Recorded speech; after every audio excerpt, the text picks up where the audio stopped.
Don't forget to subscribe. Enjoy your viewing. I had always believed that love was built on trust and shared dreams. My name is Alexander Reed, and I once thought my life was set on a stable path, until the day I discovered the betrayal that would turn my world upside down. I had been married to Evelyn for 8 years. Together, we built a life filled with promises and quiet contentment. Looking back now, with the bitter taste of betrayal on my tongue, I see that the foundation of our marriage was never as solid as I imagined.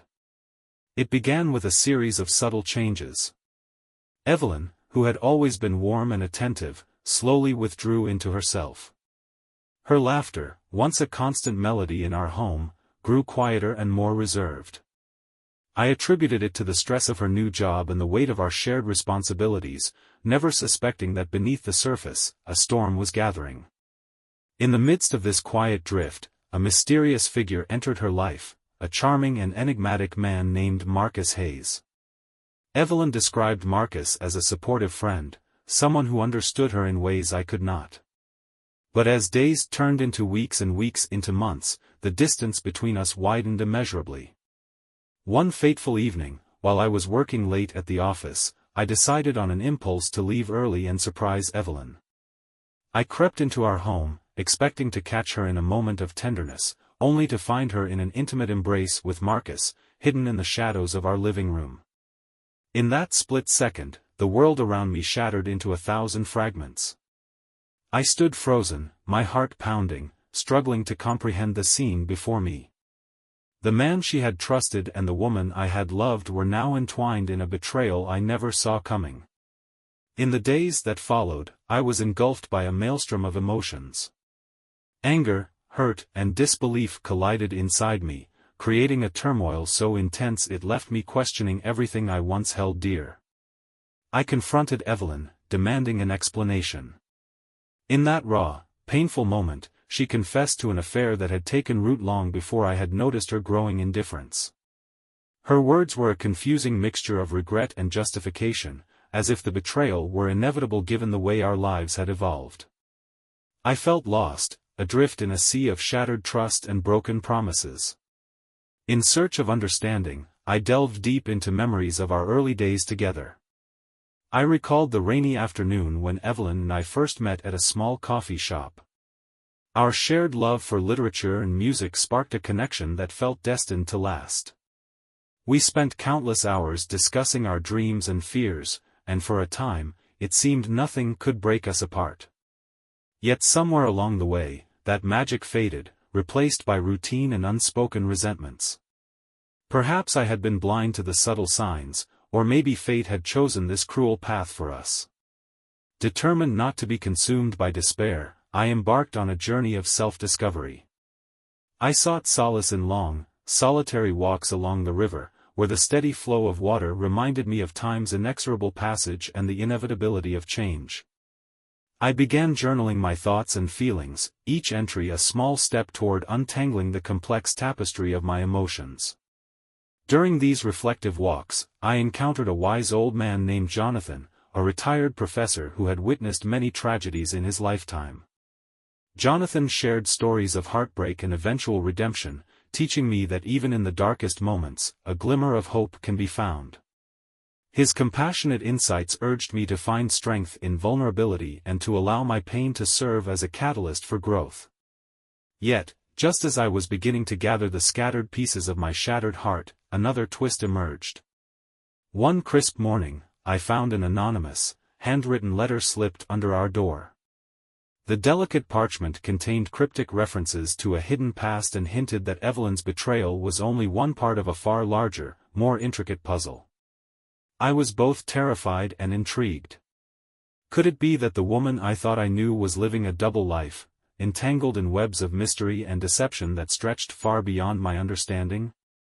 The questions swirled in my mind like leaves caught in a turbulent wind, each query deepening the complexity of my emotional landscape. At that moment, I found myself at a crossroads. I could choose to let bitterness and despair consume me, or I could use this painful experience as the impetus for a profound personal transformation. I resolved to uncover the truth behind the anonymous letter, to peel back the layers of deception that had shrouded Evelyn's true self. With a mix of determination and trepidation, I began retracing her steps, searching the places she frequented, speaking with old friends, and piecing together fragments of her secret life. Slowly, I discovered that Evelyn had maintained mysterious connections with individuals from a completely different world, a realm of secret meetings, clandestine rendezvous, and whispered rumors of a hidden organization. This revelation sent shivers down my spine, hinting at a level of intrigue I had never imagined. Now, standing at the precipice of a new chapter in my life, I feel both vulnerable and empowered. The sting of betrayal is still raw, yet I am determined not to let it define my future. I have learned that life, with all its unpredictable twists and turns, is a journey where change is the only constant. The road ahead is fraught with uncertainty, and the truth I seek may bring even more heartache. But it is a journey I must undertake if I am to reclaim my sense of self and rediscover the meaning of trust. I write this account as a testament to the resilience of the human spirit, a cautionary tale about the hidden depths of those we claim to love. Even as I steel myself for the challenges that lie ahead, I cannot help but wonder about the true nature of loyalty and the intricate web of relationships that bind us. Was Evelyn's betrayal merely a personal failing, or was it orchestrated by forces far beyond our control? The answers remain shrouded in mystery, locked away in a labyrinth of secrets and lies. One truth is certain: this ordeal has irrevocably altered the course of my life. With every step forward, I carry the scars of betrayal and the weight of unanswered questions, yet I also embrace the opportunity to rebuild, to rediscover who I truly am and what I stand for. I now stand at the threshold of this new existence, determined to face whatever revelations and challenges may come. The journey will not be easy, and the path is obscured by uncertainty, but I remain hopeful that, in time, the truth will emerge from the shadows and help mend my broken heart. For now, I take solace in the act of writing, believing that through the power of words, even the deepest wounds may one day begin to heal. In the weeks following that fateful discovery, my life became a relentless quest for answers. Every corner of my world seemed tainted by secrets, and every familiar face held the potential for deception. As I delved deeper into Evelyn's hidden life, I found myself caught in a web of lies that extended far beyond our shattered marriage. The anonymous letter had ignited a spark, a dangerous curiosity that drove me to uncover truths I had never anticipated. My investigation began in earnest. I retraced the steps that had once been shared moments of joy and companionship, now transformed into potential clues of betrayal. I started by revisiting the quaint cafe where Evelyn and I had met years ago. The familiar clatter of cups and soft murmur of conversation were now underscored by an unsettling sense of foreboding. I questioned the owner, a kindly woman named Marianne, about any unusual occurrences or unfamiliar faces that might have lingered around. Her eyes, wide with sympathy, revealed that she'd noticed a peculiar man visiting frequently, a man who carried himself with an air of mystery and whose presence seemed to cast a shadow over the usually warm ambience of the café. Although she could offer little detail, Marianne's account lent credence to my growing suspicions. Determined to find more concrete evidence, I reached out to a friend of Evelyn's, a woman named Clara. Clara had always been a bridge between our worlds, a friend who knew Evelyn's past and the intricacies of her social circles. Over coffee in a quiet corner of a bustling bistro, I broached the subject with gentle caution. Clara's initial reaction was one of shock, but as I pressed further, she began to divulge fragments of information that painted a far more complex picture of Evelyn than I had ever imagined. She mentioned secret meetings in dimly lit rooms, whispered conversations about undisclosed projects, and even hinted at the existence of an exclusive club, a society of individuals involved in clandestine activities that blurred the lines between power and influence. The revelation left me reeling. Evelyn, the woman I once adored, had seemingly reinvented herself into someone unrecognizable, immersed in a world where loyalty was as ephemeral as smoke. That evening, while my hands trembled over a lukewarm cup of tea, I pored over the scattered notes I had gathered. Every conversation, every encounter, began to merge into a mosaic of betrayal and hidden agendas. The more I learned, the more I realized that Evelyn had meticulously constructed an alternate identity, one that extended beyond our marital vows and into a realm of political intrigue and corporate espionage. One evening, driven by a mix of despair and determination, I ventured to the address scribbled on the envelope that had arrived with the cryptic letter. The building was an imposing structure on the outskirts of the city, its facade a blend of modern glass and concrete, exuding an aura of secret sophistication. Hesitating only for a moment, I stepped inside and found myself in a lobby that resembled a high-security facility more than a typical residential complex. A discreet security guard eyed me suspiciously as I made my way to the reception desk. My heart pounded in my ears as I explained that I was there to visit a friend whose name I hoped would not trigger any alarms. To my relief, the guard handed me a visitor's badge and directed me to an elevator that ascended silently to the upper floors. Inside one of those unmarked offices, I met a man named Victor Sinclair. Victor, with his cool, measured demeanor and a gaze that seemed to pierce through pretense, was a key figure in the mysterious organization that Clara had mentioned. Over a conversation that felt like a duel of wits, Victor explained, in vague yet deliberate terms, that Evelyn had been involved in matters far beyond our common understanding. He spoke of power struggles, corporate interests, and even hinted at governmental ties. Each word he uttered dripped with a calculated precision, leaving me to wonder whether I was an unwitting pawn in a much larger game. Although he provided no concrete details, the meeting confirmed that Evelyn's betrayal was interwoven with a labyrinth of intrigue and subterfuge. Returning home that night, the weight of these revelations bore down on me. I was no longer dealing solely with a broken heart, I was entangled in a conspiracy that threatened to upend the very fabric of my reality. Every shadow in my apartment seemed to whisper secrets, and every creak of the floorboards carried the promise of another hidden truth. The dichotomy of my existence, between the familiar world I once knew and the clandestine universe that now loomed, was both disorienting and exhilarating. I found solace in writing, channeling my tumultuous emotions onto paper, trying to piece together the fragments of a puzzle that was as much about love lost as it was about a hidden world of betrayal.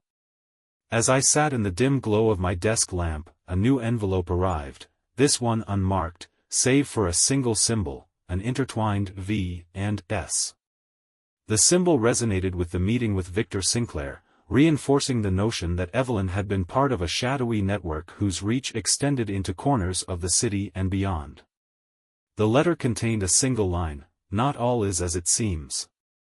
Look closer at those you trust." Its brevity was both a warning and an invitation, a beckoning into a realm where every familiar face might hide a secret agenda. Haunted by the message, I resolved to approach those I had always taken for granted. I began revisiting old acquaintances, friends from my university days, colleagues who had once been like brothers, and even distant relatives. In each encounter, I probed gently for details about Evelyn's recent behavior, seeking any sign of her clandestine affiliations. The responses varied, some expressed disbelief at her double life, while others admitted to minor oddities that, in retrospect, seemed significant. I sensed that many had been too afraid or too entangled to speak openly. It was as though Evelyn's influence had seeped into every corner of our shared history, leaving traces of a truth too elusive to grasp. Amidst this whirlwind of discovery, my inner turmoil gave way to a burgeoning determination. I refused to be defined solely by the betrayal. Instead, I resolved to reclaim control over my own destiny. I took up evening classes in investigative journalism, a discipline that promised not only a means to understand the world of deceit I now inhabited but also a path to personal reinvention. In the quiet confines of a lecture hall, I found kindred spirits, individuals who had experienced betrayal, injustice, and betrayal of trust in their own lives. Their stories resonated with mine, and together we forged a plan to expose the corruption that lay beneath the surface of our seemingly mundane lives. This new alliance provided a glimmer of hope in the midst of despair. With the skills I acquired and the network of allies I began to assemble, I planned to document every facet of my journey, the emotional, the personal, and the deeply political. I intended to use every tool at my disposal, from covert recordings to discreet interviews, to peel back the layers of deception that had so thoroughly enveloped my life. Every step I took was fraught with risk, but the call for truth was louder than the fear of retribution. Even as I ventured deeper into this clandestine world, a part of me longed for the simplicity of days gone by. I remembered the carefree laughter, the gentle touch, and the unburdened promises of a time when love was uncomplicated. But that past was irrevocably lost, replaced by a harsh reality where every moment was colored by the sting of betrayal. In its place, I sought to forge a future where honesty and transparency would guide me, a future where the scars of yesterday would serve as the foundation for a stronger, more resilient self.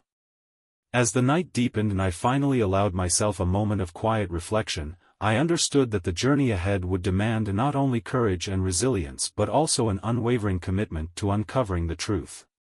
The shadows of deception were long, and the secrets they guarded ran deep. Yet I was ready to confront them head-on. Each revelation, each new clue, brought me one step closer to understanding the full extent of Evelyn's duplicity, and, perhaps, to reclaiming the fragments of my own identity that had been lost along the way. As the days melted into restless nights, my pursuit of truth led me down paths both perilous and unexpected. The deeper I ventured into the labyrinth of Evelyn's deceit, the more I realized that the stakes were far higher than a mere betrayal of love. My journey had morphed into an investigation into a vast network of secrets, where power and manipulation intertwined with personal vendettas. I now stood at the edge of a revelation that promised to shatter the illusions that had governed my life. Determined to confront the source of these tangled mysteries, I decided to meet someone who had been a silent yet constant presence in my inquiries, an informant known only as Ivy. Ivy, whose real identity remained obscured by layers of encrypted communication, had reached out with fragmented information about Evelyn's clandestine world. Our meeting was arranged at an abandoned warehouse on the fringes of the city, a setting that felt like the perfect stage for what I expected to be an encounter with the unexpected. I arrived at twilight, the fading light casting long, ghostly shadows across cracked concrete and rusted metal. Every sound, from the distant hum of urban life to the echo of my own footsteps, amplified my tension. The warehouse, with its dilapidated walls and scattered debris, exuded an air of neglect and danger. I took a deep breath, reminding myself that the truth, no matter how bitter, was a necessary burden. Inside, I was greeted by a single figure cloaked in a dark hoodie, face partially hidden in the gloom. Ivy's voice, soft yet resolute, emerged from the shadows. "Alexander, I know why you're here," she said, her tone blending empathy with urgency. "There are forces at play that you cannot yet comprehend, forces that go far beyond personal betrayal." Her words sent a chill down my spine, confirming that the undercurrents of deception were not merely the product of a failed marriage, but the manifestation of a much larger conspiracy. Ivy revealed that Evelyn had been more than a mere victim of her own choices. She had been a key operative in an organization that trafficked in secrets and leveraged influential connections. The layers of her double life, she explained, were designed to protect both her and the higher echelons of a shadow network that spanned industries and governments. Ivy's revelations were punctuated by hints of corruption, espionage, and a dangerous game of blackmail that had ensnared even the most unsuspecting individuals. "You must understand," Ivy continued, "this isn't about one woman's infidelity, it's about a system where loyalty is bought and trust is manipulated for power." Ivy's words reawakened memories of the subtle warnings I had ignored. I recalled the unexplained late-night phone calls, the mysterious meetings Evelyn had once alluded to but never fully disclosed. With each recollection, the pieces of a vast and complex puzzle began to click into place. The organization, known by a cryptic codename whispered among insiders as the Veil, was rumored to have ties with influential figures in politics and business. Ivy hinted that Evelyn's involvement was less about personal transgression and more about her covert role as a double agent, operating in a realm where morality was constantly redefined by those in power. As Ivy's narrative unfolded, I felt a profound mix of betrayal and disillusionment. The woman I had once loved now appeared as a pawn in a game too elaborate to fathom. Yet, amid the devastation of this realization, a spark of resolve ignited within me. If Evelyn had been drawn into this world against her will, then perhaps her actions, however misguided, were a desperate bid for survival in a system that exploited vulnerability. The complexity of her situation forced me to confront my own naivety, forcing me to see our past not in black and white, but in a spectrum of moral ambiguity. After our conversation, Ivy handed me a small, encrypted drive. "This contains evidence," she whispered, eyes scanning the darkened corners of the warehouse.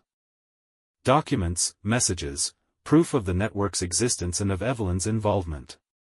But be warned, once you open this door, there is no turning back." The gravity of her words struck me deeply. Holding the drive felt like clutching a double-edged sword, one that could either sever the ties of deception or further entangle me in the dark web of conspiracies. Back in the relative safety of my apartment, I began to decipher the contents of the drive. Each file was a piece of the mosaic: fraudulent transactions, encrypted communications between high-ranking officials, and a series of surveillance images that captured clandestine meetings in secretive locations. One document, in particular, detailed a covert operation involving corporate espionage and government collusion.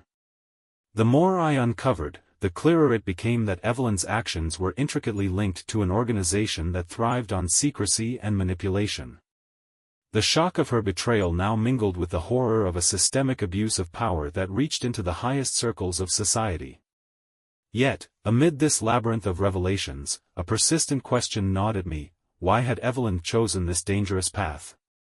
As I sifted through the damning evidence, I stumbled upon a series of personal notes and recorded conversations that hinted at her internal struggle.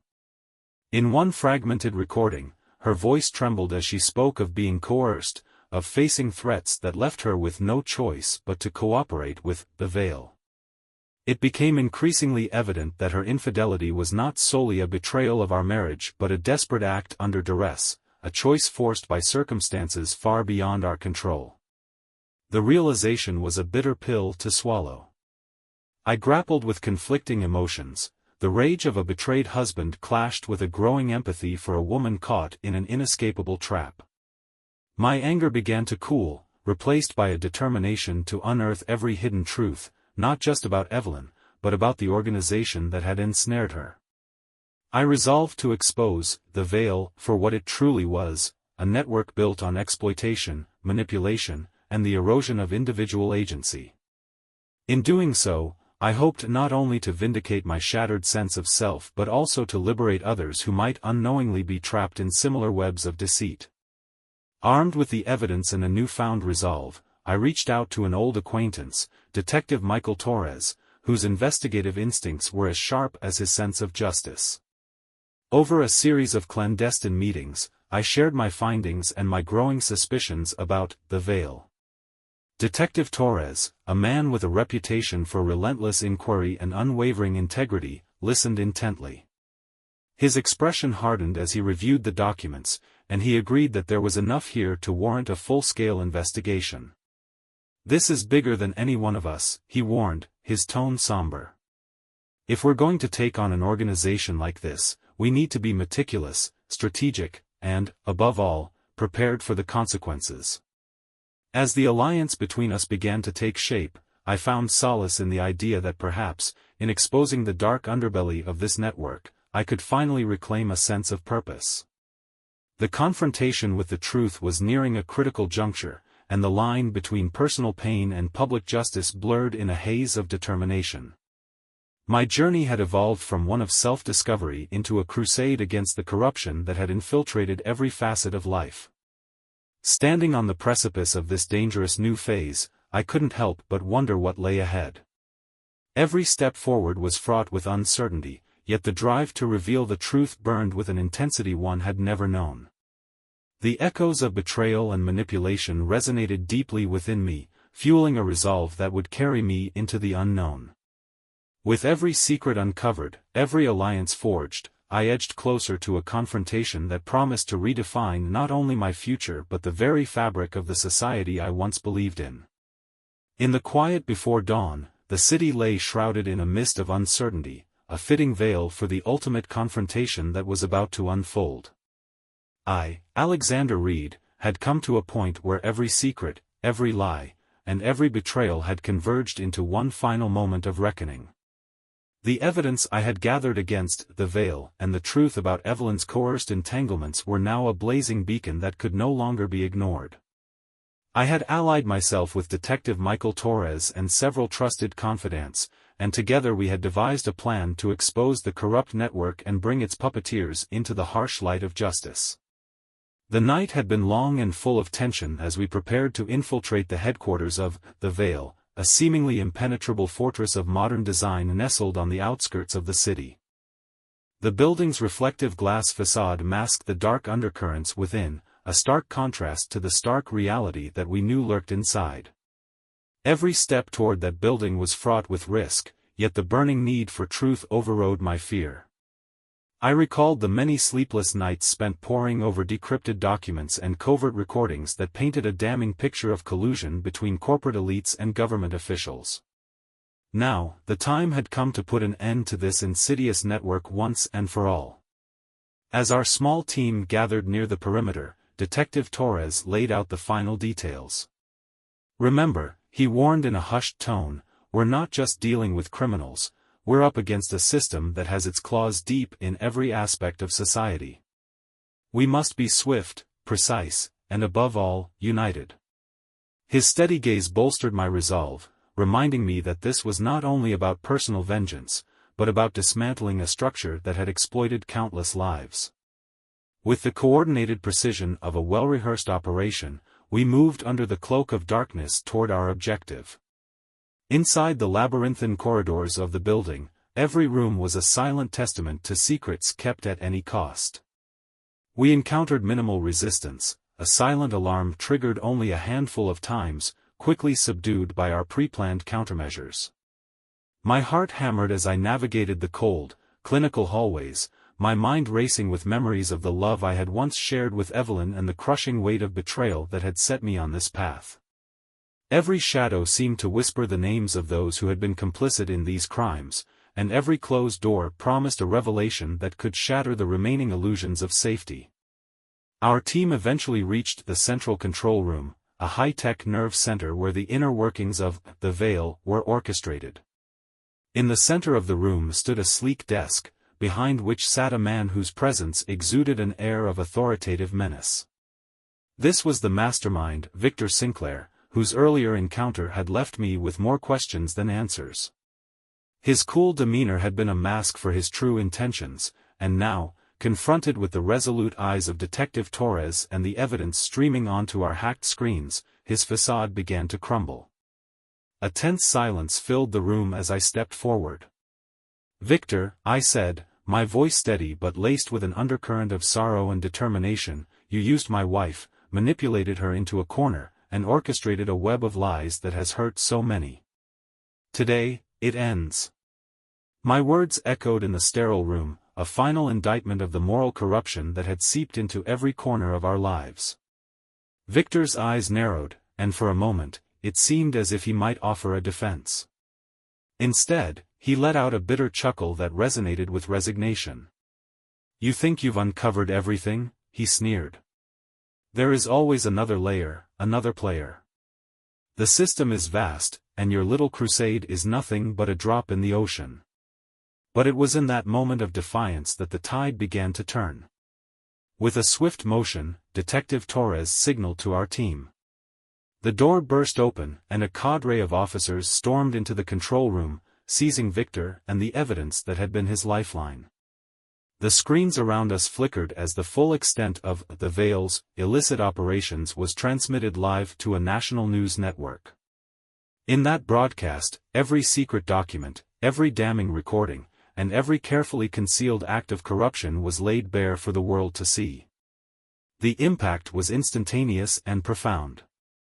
In the ensuing chaos, as the authorities began rounding up other key operatives and the building was cordoned off for further investigation, I found myself in a state of stunned disbelief. It was as if all the agonies of the past, the betrayal, the sleepless nights, the relentless quest for truth, had been distilled into this singular moment of catharsis.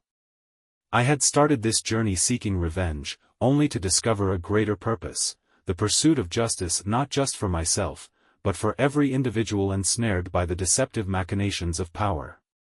Later, as dawn broke over the city, I found a moment of quiet reflection away from the flashing lights and the clamor of sirens. I was aware that the scars of this tumultuous experience would not vanish overnight. Yet there was a sense of profound liberation in knowing that the darkness had been challenged and, if not entirely vanquished, at least brought into the light. I thought of Evelyn, her choices driven by a confluence of coercion and survival, and felt a mingled sense of pity and resolve. The betrayal that had once nearly broken me had now become a catalyst for systemic change.